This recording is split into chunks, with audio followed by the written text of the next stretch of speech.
అందరికీ నమస్కారాలు.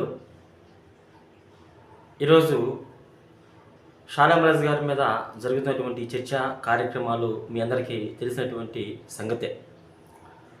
అందులో భాగంగా ఈరోజు తెలంగాణకి సంబంధించి సీఎండిఎఫ్ సంస్థకి సంబంధించిన అజయ్ బాబు గారు చాలా సానుకూలంగా స్పందించడం కూడా జరిగింది. ఆయన ఒక థంబ్నెయిల్ పెట్టాడు. అజయ్ బాబు గారు తెలియనటువంటి వ్యక్తులు ఎవరు లేరండి. ఇటీవల జైలుకు కూడా పోయించేటువంటి సేవకుడు ఆయన తెలంగాణలో. ఆయన చాలా బాగా గమనించాడు, కుట్రను కూడా గ్రహించాడు. ఆయన థంబ్నెయిల్ ఏముందో తెలుసా? పద్మవ్యూహంలో పడిన క్రైస్తవులు, పాస్టర్లు, మరి నలువైపుల నుంచి కాషాయ దళాలు మోహరించారు షాలేం రాజు గారి మీద భారీ కుట్ర అని ఒక థంబ్నెయిల్ పెట్టి చాలా చక్కగా మాట్లాడడం జరిగింది. ఉన్నది ఉన్నట్లుగా ముక్కుసూటిగా ఆయన మాట్లాడడం జరిగింది. ఒక్కసారి ఆయన ఏం మాట్లాడాడో మీరు చూడండి, తర్వాత మనము దాని గురించి మాట్లాడదాం. అన్ని టీవీ ఛానల్స్లో పెద్ద ఎత్తున చర్చ నడుస్తుంది. ఆయన ఎవరిని చంపలా, దేశద్రోహానికి పాల్పడలా, చట్ట వ్యతిరేక కార్యకలాపాలు జరపలా. ఆయనేదో ఒక ఉదాహరణ మాట్లాడాడు. కానీ ఎప్పటికీ ఆయన మీద 200 స్థలాల్లో కంప్లైంట్లు ఇచ్చారు. బహుశా నోరు జారి ఆయన మాట్లాడడం వల్లనే ఈ కంప్లైంట్లన్నీ నమోదయ్యాయి. ఆయన నోటి దోల వల్ల ఇదంతా జరిగిందని మీరు అనుకుంటున్నారా? గడిచినటువంటి కొన్ని నెలలుగా క్రైస్తవ సంఘం మీద దాడి జరిగినప్పుడు, క్రైస్తవులకు ఏదైనా ఇబ్బంది కలిగినప్పుడు ప్రభుత్వాలు కానీ ప్రతిపక్షాలు కానీ పట్టించుకున్నప్పుడు, భారతీయ జనతా పార్టీ కావచ్చు, విశ్వ హిందూ పరిషత్ కావచ్చు, బజరంగ్ దళ్ కావచ్చు, ఇలాంటి సంస్థలు క్రైస్తవం మీద తమ దాన్ని పెంచుతూ ఉన్నప్పుడు కావచ్చు, ఆ సేవకుడు నోరు తెరిచి మాట్లాడడం, ఖండించడం ప్రారంభించాడు. తెలుగు రాష్ట్రాల్లో ఉన్నటువంటి ఏ సేవకుడు మాట్లాడకపోయినా ఆ సేవకుడు కొంత ధైర్యం చేసి ముందుకొచ్చాడు ఈ విషయాల్లో. అప్పుడే మతోన్మాదుల కన్ను ఆయన మీద పడింది. ఎక్కడ దొరుకుతాడు, ఎలా నొక్కాలి అనుకుంటూ చూశారు. చివరికి ఆయన మాట్లాడినటువంటి మాటల్లో ఒక మాటను పట్టుకొని, ఆయన ఉద్దేశం వేరు, ఆయన మాట్లాడినటువంటి సబ్జెక్ట్ వేరు, కానీ దాన్ని జనరలైజ్ చేసి సుమారు 200 ఫిర్యాదులు ఆయన మీద చేశారు. చాలా చక్కగా ఆయన మాట్లాడడం జరిగింది కదా. చాలా ధన్యవాదాలు అజయ్ బాబు గారు, నీకు చాలా చక్కగా స్పందించారు. ఆయన చెప్పింది 100కి 100 వాస్తవమేనండి. ఎందుకంటే ఈరోజు కొంతమంది క్రైస్తవ సేవకులకు తెలిసి కూడా ముందుకు రావట్లా. ఒకప్పుడు షాలేం రాజు గారు క్రైస్తవుల మీద జరిగిన దాడుల విషయంలో తెలుగు రాష్ట్రంలో ఆయన అక్కడే ముందుకు వచ్చాడు, స్పందించి ధైర్యంగా. ఇటీవల కాలంలో ఆయన మెసేజ్లో ఒక ఉదాహరణ చెప్తే ఆ మాటలో ఉన్న ఒక మాటను పట్టుకొని ఆయన ఉద్దేశం వేరు, కానీ మొదలు దాన్ని తీసుకొని 200 ప్రాంతాల్లో కేసులు పెట్టారని చెప్పడం కూడా జరిగింది.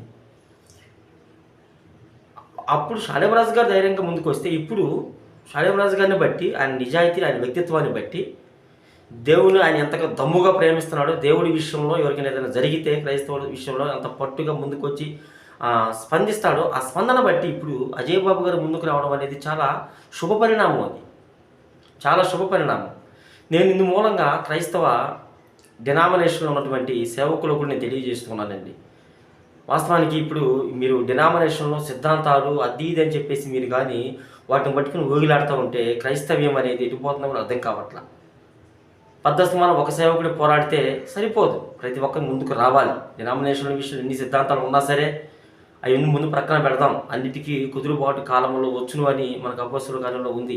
ఆ సమయం వచ్చిన తర్వాత అందరినీ దేవుడు ఏకం చేస్తాడు.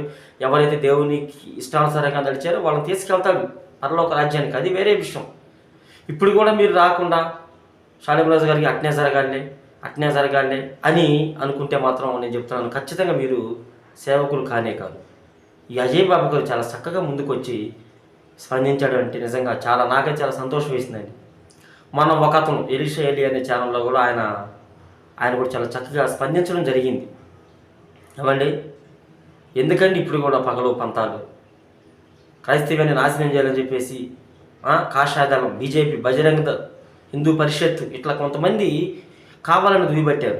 దాన్ని తగ్గట్లుగా ఒక నెల క్రితము మరి పాస్టర్ గారు క్రైస్తవ రాజకీయ రంగంలో కూడా క్రైస్తవ తరపున ఒకళ్ళు ఉండాలి, కొంతమంది ఉండాలని చెప్పాడు కదా. ఆ రోజు ఇంకా టార్గెట్ అయ్యాడు. అలా ఎవరైనా లైవ్లో చెప్పేది దమ్ముగా డేర్గా అలాంటి సేవకులకి మనం సపోర్ట్ చేయాలి కదా. సో ఆ రోజు నుంచి షాలేం రాజు గారి మీద ఇంకా తెలియనటువంటి గోతులు తవ్వుతూ ఉన్నారు రాజకీయ నాయకులు. ఎక్కడ చిక్కుతాడని. ఇప్పుడు కూడా అది పెద్ద రచ్చం కాదు. ఆయన వేరే సేవకులు ఉదాహరించిన మాటలను బట్టి సంఘానికి చెప్పుకుంటూ చెప్పిన మాటలను బట్టి వాళ్ళు కొంతమంది చిక్కాడరా అని చెప్పేసి కొన్ని ఛానల్స్లో 200 ప్రాంతాల్లో కేసులు పెట్టారంటే ఇది ఎంత దుశ్చర్యో మనము ఇట్టే అర్థం చేసుకోవచ్చు. కాబట్టి ప్రభువునందు ప్రియులారా, మీరందరూ స్పందించాలి, సేవకులు స్పందించాలి. నేను నిన్న వీడియోలో చెప్పినట్లుగా ఆర్సీఎం వారు స్పందించాలి, బ్యాప్టిస్ట్ వాళ్ళు స్పందించాలి, లోదరన్న వాళ్ళు స్పందించాలి, బ్రదర్న వాళ్ళు స్పందించాలి, పెంతకొస్తు వాళ్ళు స్పందించాలి, ఎల్ఈఎఫ్ వాళ్ళు స్పందించాలి.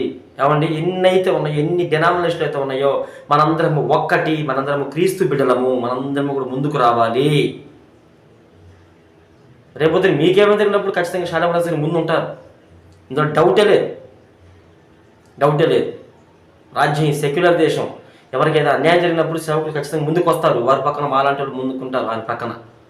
కాబట్టి ఆలోచన చేసి కుట్ర జరుగుతుంది. ఆయన ఒక్కడి మీద అనుకుంటున్నారు, కొంతమందికి అర్థం కావట్లేదు. ఆయన ఒక్కడి మీద అనుకుంటున్నారు, ఆయన ఒక్కడి మీద కాదు సుమా. ఆయన చెప్పినట్టుగా అజయ్ బాబు గారు షాలేం రాజు గారి నోటి దూల వల్ల ఇది జరిగింది అనుకుంటున్నారా? కాదు. గతంలో అలా జరిగింది, ఆయన ముందుకు వచ్చాడు, అప్పటి నుంచి మీద ఫోకస్ పెట్టారని చెప్తున్నారు. వాస్తవం ఈ రోజు కూడా అదే జరుగుతుంది. ఆయన ఒక్కడి మీద కాదు, అందరి మీద ఇది కుట్ర జరుగుతుంది. ఒక్కొక్కరుగా చాప కింద నీళ్ళగా అది ప్రవహిస్తూ ఉంది. ఆలోచన చేసి ఎక్కడైనా మీరు ముందుకు వచ్చి ఇలాంటి విషయాల్లో మీరు కూడా స్పందించి క్రైస్తవానికి అండగా నిలబడతారని మీ అందరికీ ప్రేమపూర్వకంగా తెలియజేస్తూ ఈ వీడియో నేను ముగిస్తూ ఉన్నాను. అందరికీ నమస్కారాలు, అందరికీ హృదయపూర్వక ధన్యవాదాలు.